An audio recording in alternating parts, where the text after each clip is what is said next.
Bună, Taur! Bine ai venit și mă bucur să te am aici alături de mine. Ce urmează în această conexiune? Ok? Acesta este topicul pentru astăzi și am să te rog să te gândești la persoana ta, la persoana cu care tu ești în conexiune și să vedem mai întâi o energie generală pentru ceea ce urmează în această conexiune din acest oracol. Ups!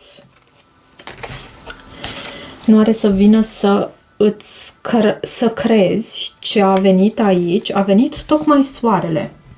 Soarele anunță lumină. Soarele anunță succes. Soarele anunță faptul că tu iluminezi. Poți să ai de-a face cu un leu sau gemeni fecioară, văd aici.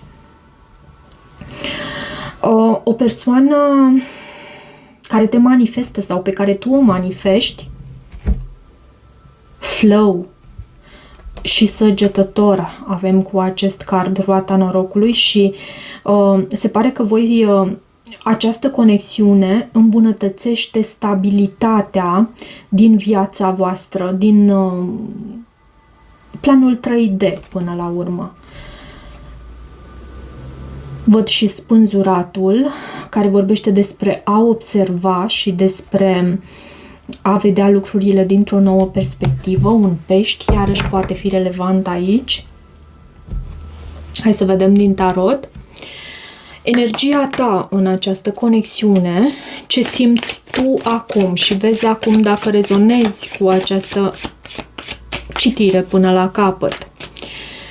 Ce simți tu acum conștient sau inconștient? Unde ești tu în raport cu această legătură? Ce reflectă prezența ta în această legătură? Care este energia Taurului în această conexiune? Tocmai Hierofantul. Ești tu. Hierofantul reprezintă și cartea Taurului. Poate ești un bun consilier, un fin psiholog, indiferent de faptul că ai avea studii în acest sens sau nu. Văd regina de monede aici la baza pachetului, iarăși energia ta. O persoană care mediază această legătură între divin și pământesc. Pentru că aici avem acest preot, marele preot, care consiliază pe cei doi și poate să vină și cu asprime, dacă este cazul. Ia să vedem energia ta în conexiune. De ce acest hierofant?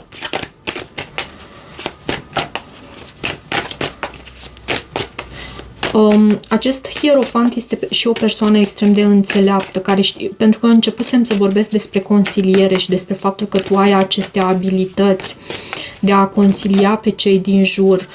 Este și o carte a angajamentului. Uite că am uitat despre acest aspect și nu am pomenit, dar încercam să scot și alte interpretări din această carte a hierofantului.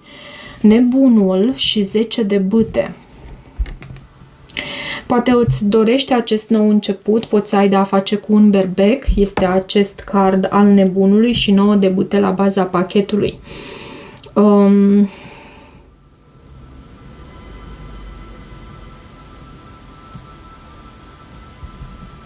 Îți dorești un nou început și conștientizezi în același timp faptul că acest lucru cere să lași anumite lucruri în urmă, este un lucru care cere efort, nu vine tocmai de la sine.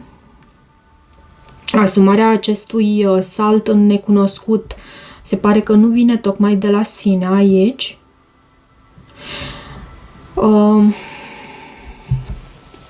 Acest hierofant este și cartea educației, a tradițiilor de asemenea, a sistemelor acestora publice.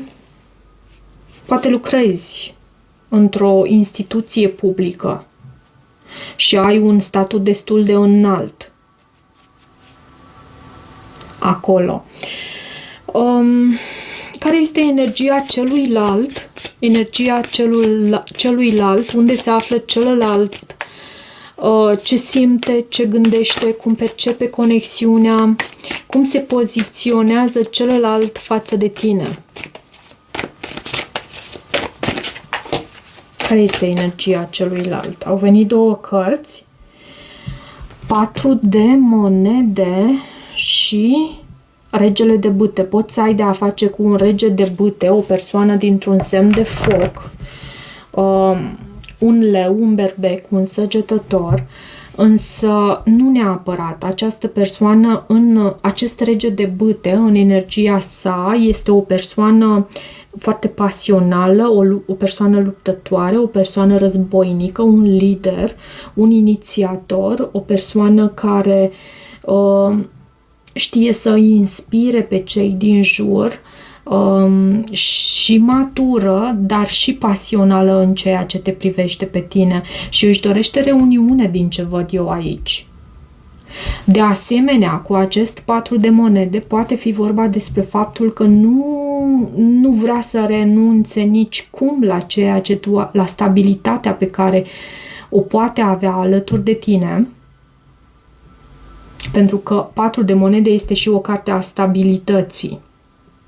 4, în genere, reprezintă cei 4 piloni care aduc stabilitate și posibilitatea de a construi pe baza celor 4 piloni.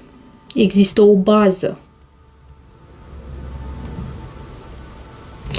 Ok, legătura voastră actuală, care este dinamica principală dintre voi acum? Ce vă unește sau separă?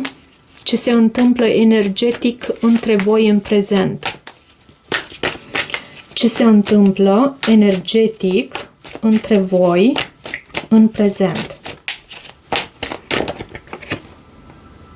4 de spade e o perioadă de așteptare și în același timp de pauză. Cineva trebuie să ia o anumită decizie în privința acestei conexiuni. Nu este deschis la această ofertă. Văd și regina de bâte, perechea acestui rege de bâte, deci pasiunea este reciprocă între voi.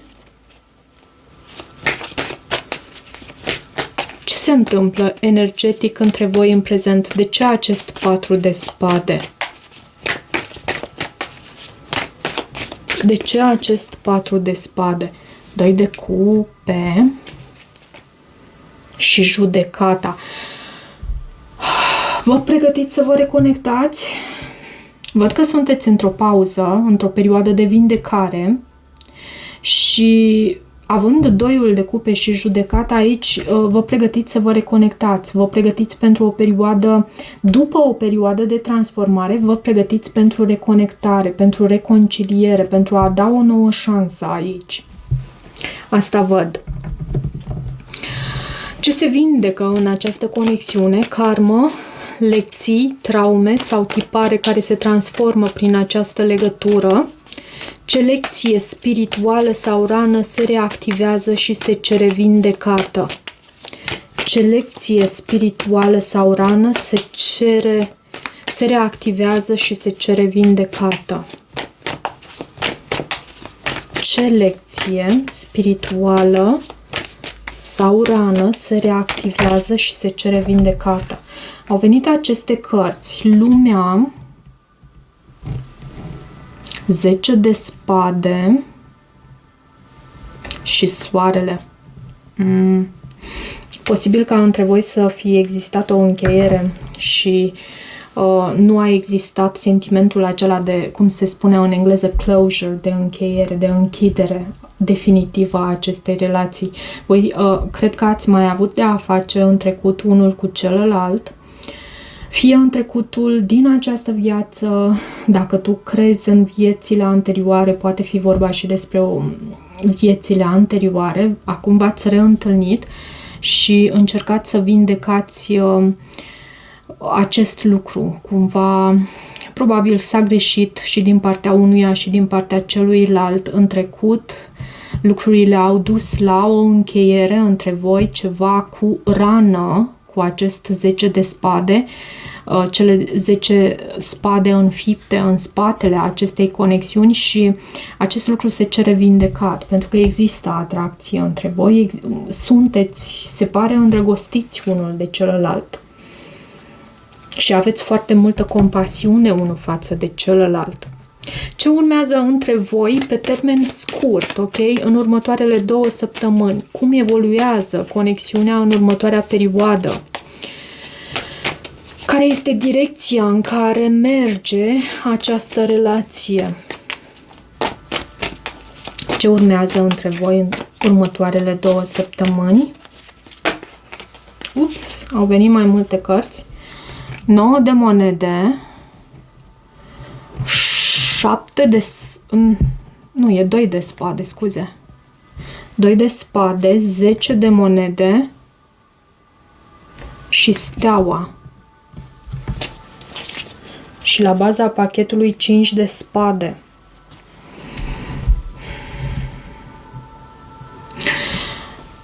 Personajul care este în acest 9 de monede blochează ceva anume.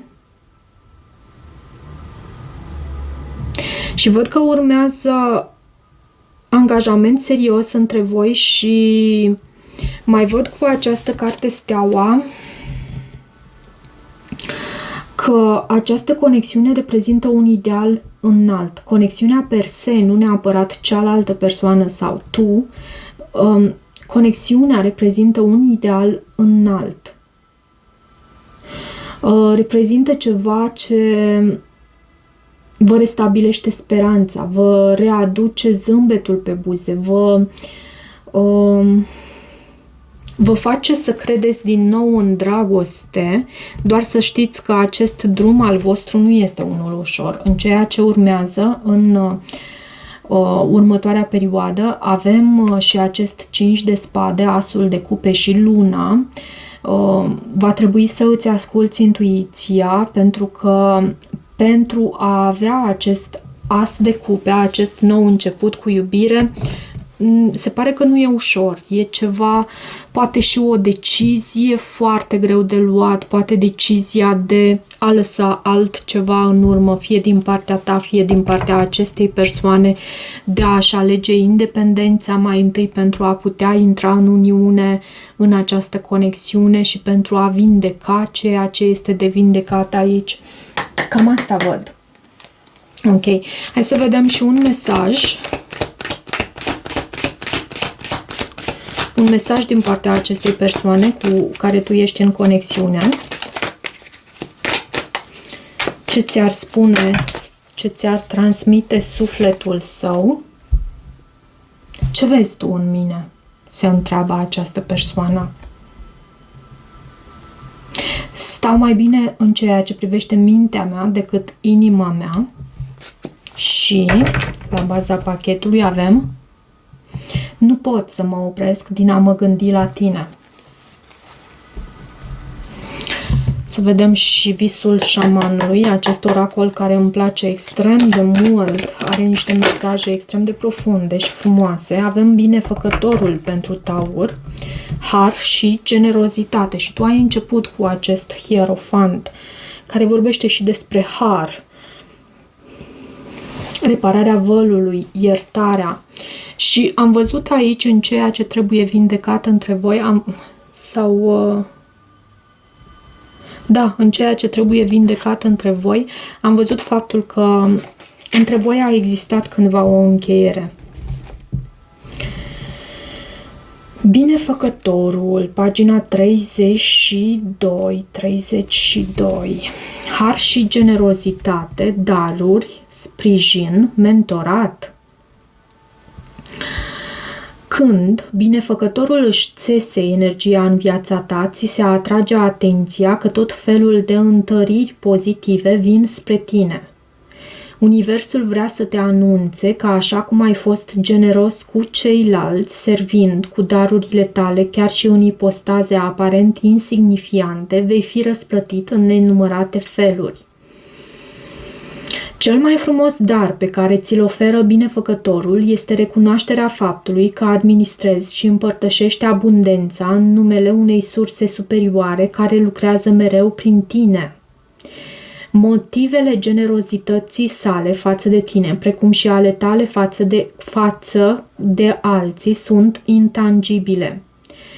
Deși vei vedea rezultatele reflectate în lumea materială. Binefăcătorul îți amintește că datorită purității dorinței tale de a împărtăși, fără să aștepți reciprocitate, primești însutit înapoi, aparent fără nicio legătură cu actul inițial. Visează că împărtășirea și grija devin realitate și vei fi uimit să vezi cum această sămânță vibrantă prinde rădăcini și se răspândește. Fă-o pur și simplu, iar binefăcătorul îți va da binecuvântarea lui. Ok, cam asta avem pentru citirea ta, dragă Taur. Sper că rezonează, sper că îți este de ajutor și că aduce claritate în conexiunea ta. Eu îți mulțumesc. De asemenea, nu uita să te abonezi canalului dacă rezonezi cu acest mesaj pentru a vedea și următoarele postări în ceea ce privește misiunea acestui canal. Poți să-mi lași un like, poți să dai un share dacă găsești persoane care ar beneficia de acest mesaj. De asemenea, poți să lași un feedback al tău. Eu îți mulțumesc și toate bune!